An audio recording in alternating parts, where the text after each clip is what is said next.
Hello guys, কেমন আছো সবাই? ভালো আছো? আমি হচ্ছি রাত, নতুন ইউটিউবার। আমার আগের ভিডিও দিতে অনেক দেরি হয়েছে, এটা দিতে অনেক দেরি হয়েছে, যখন আমি বলছি সরি। আজকে আমরা কাকে রোস্ট করবো তোমরা ভালো মতো টাইটেল আর থাম্বনেল দেখে বুঝেই গিয়েছো। আজকে রোস্ট করবো রোহান আর আয়শাকে। তাহলে চলো চায়ের সাথে টোস্ট বিস্কুট ভিজিয়ে রোস্ট করা এখনই শুরু করা যাক। তখন ওর মা বাবা ডিরেক্ট বলে যে না, বিয়ে দিতে পারবো না। তখন ও সবার সামনে একটা কথা বলছিল, আমার এখনো পরিপূর্ণভাবে মনে আছে, আমি ওর সাথে চলে যাবো। ও আমাকে যদি রাস্তায় নিয়ে রাখে তাতেও আমি থাকবো। তোমাদের যদি ভালো লাগে তোমরা আমাকে দিতে পারো, আর যদি না দাও আমি নিজে চলে যাবো, আমাকে আটকাতে পারবে না। তো তখন কথাটা শুই না, মানে এতটা ভালো লাগছিল আমার, আমি আসলে বলে বোঝাতে পারবো না যে এত ভালোবাসতে পারে কেউ। তখন ওর ফ্যামিলি ওর গার উপর হাত উঠায়, হাত উঠানোর পরে আমি ওনাদের অনেক রিকোয়েস্ট করি, তারপর ওটা শুনে নাই। ও তখন আমার হাতটা ধরে সবার সামনে বলতেছে চল।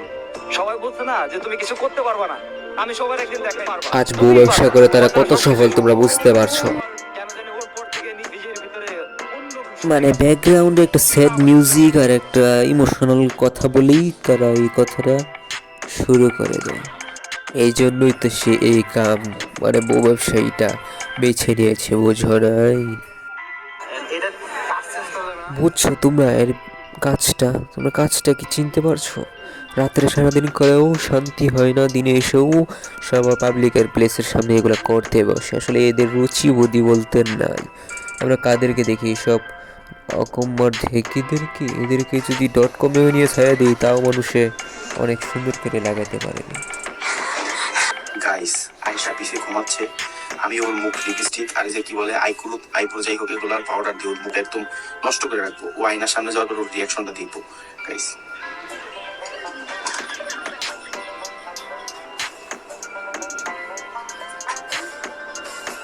আহা কি নাটক পাইছে, এরকম সুন্দর করে মেকআপ করতেছে তো আমার মনে হয় নতুন পয়দা হয়েছে। আর মনে হয় জানি না, বাচ্চা দুধু খায়, আমরা কিছু বুঝি না।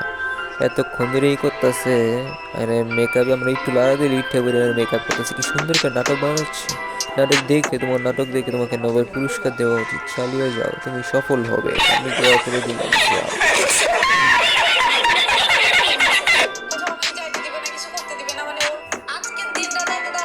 উৎসব কই যাইতেছে আবাসিক হোটেলে।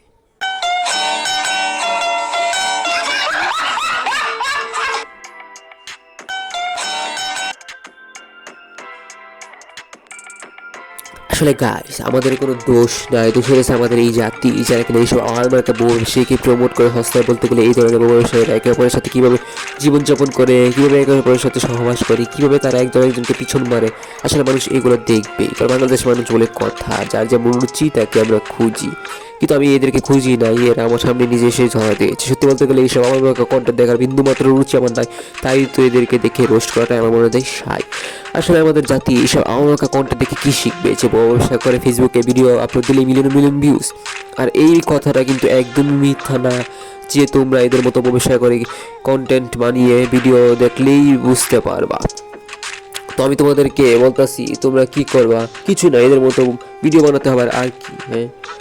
হ্যাঁ, আমি কিন্তু তোমাদেরকে এসব বলতাছি না বা শিখাচ্ছি না যে এসব এদের মতো ভিডিও বানাইতে, তোমাদেরকে শিখাইতেছি এই ধরনের আমার একটা ফেসবুক ওয়েবসাইট, তাই না? তারা বলতেছে তোমরাও আমাদের ভিডিও দেখো বেশি বেশি করে, যাতে তোমরা ভবিষ্যতে আমাদের মতোই সফল ব্যবসায়ী হয়ে উঠতে পারো। আর আমার এই কথার জন্য তোমার জন্য বিন্দুমাত্র দোয়ার কোনো প্রয়োজন দেওয়া লাগবে না, কারণ আমার এই পূর্ণমূল্যের ভিডিও মানেই ব্যবসায়ী ভিডিও দেখে অনেক অনেক ভিউ আর অনেক ভালোবাসা তো তোমরা দিয়েই গেছো। আর তোমাদের কাছে কী বা চাওয়ার আছে?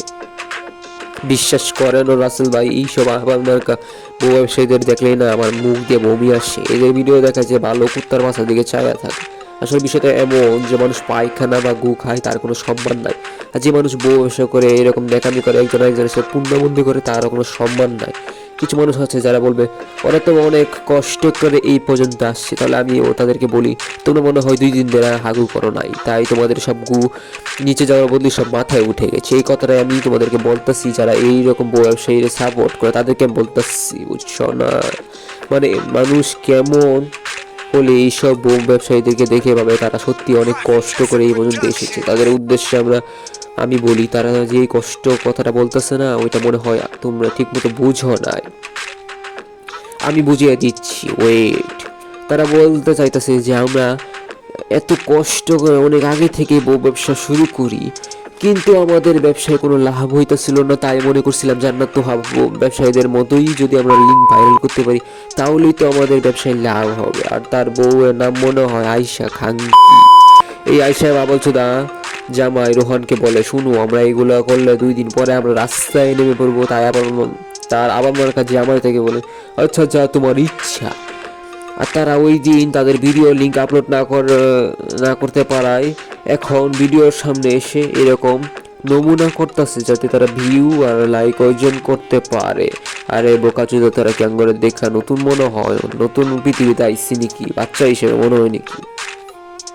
তো মানুষ চিনস্ত, হ্যাঁ। আর আসলে তাই হইতাছে, তাদের এই ভিডিও সাকসেসফুল। তোমাদের জন্য আজ তারা সাকসেসফুল ব্যবসায়ী, যার জন্য তারা তাদের সুখ কাইন্দা প্রকাশ করতেছে। যাই হোক, তারা তাদের মতোই ব্যবসা করে টাকা ইনকাম করবে, এটাই স্বাভাবিক। কিন্তু আমরা কথা একটা, বিশ্বাস করো না পুরো কাহিনী না জেনেই। আর হ্যাঁ, সামনে জান্নাত তো একটা রোস্ট করবো, ভিডিও দেখতে চাইলে আমাদের চ্যানেলকে এখনই সাবস্ক্রাইব করে আমাদের পাশেই থাকো। আজকের মতো আল্লাহ হাফিজ, দেখা হবে কোনো এক নতুন ভিডিওতে। Good night.